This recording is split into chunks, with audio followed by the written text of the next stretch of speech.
Hi, Dan. It's good to have you with us today at Christian Union's The Bible Talks. Today's topic is about fear. How do people normally respond to a crisis?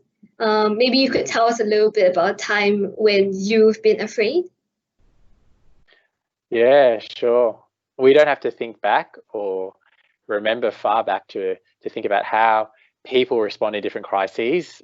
We can remember people stockpiling things. Often people look for and they demand answers. Sometimes people jump into action. Other times people run away and they want to have nothing to do with it. I think it's all driven by fear. In a crisis, fear is a powerful emotion and it causes us to do all sorts of different things. Psychologists talk about maybe fight or flight or freeze responses that we have in times of stress and crises. So, yeah, it does seem that anxiety is the top response that everybody's feeling right now, especially in this coronavirus crisis. Can you tell us a little bit more about your experience? Yeah, I remember a time when I froze. This isn't to do with Corona. I just thought, a different story would be good at this time. I was going on a bike ride with some friends. That's what I like to do. And we're going down a hill. We're going really fast at about 60 or 70 kilometers an hour. It was down a hill.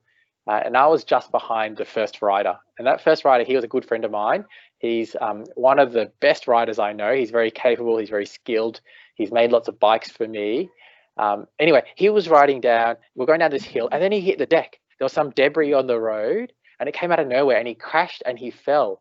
I jammed on the brakes, and I stopped, and I ran back up the hill to hit him. I tried to figure out what was going on, and then I didn't know what to do.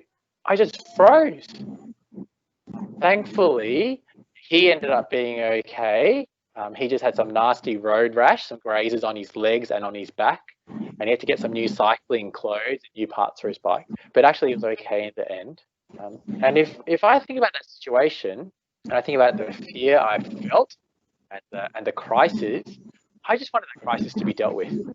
And because our desire is for any catastrophe, any crisis to be resolved, and for our fears to be relieved. We just want a crisis to be dealt with.